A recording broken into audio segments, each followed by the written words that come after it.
ولا حاکم علیہ ولا یجب علیہ شیء بایجاب غیرہ نعم قد یعد شیئا فوفا بالوعد کما ورد فهو ضامن علی اللہ.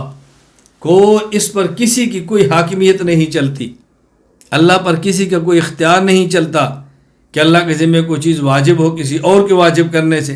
ایسا ہرگز نہیں کہ اللہ کے ذمے کوئی چیز لازم ہو کسی اور نے لازم کر دی خدا پر لازم ہو جائے، ایسا ہرگز نہیں.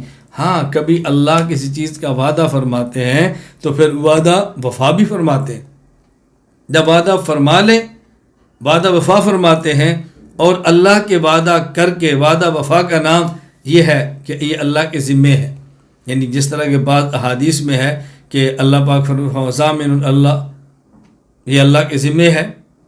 جس طرح بعض احادیث میں آتا ہے تو یہاں ضامن اللہ کا معنی یہ ہے کہ اللہ نے وعدہ کیا، اللہ اپنے وعدے کو پورا فرماتے ہیں. تو یہ نہیں کہ کسی نے خدا کے اوپر ذمہ کر دیا تو اللہ اس ذمہ داری کو ضرور نبھاتے ہیں، ایسا ہرگز نہیں.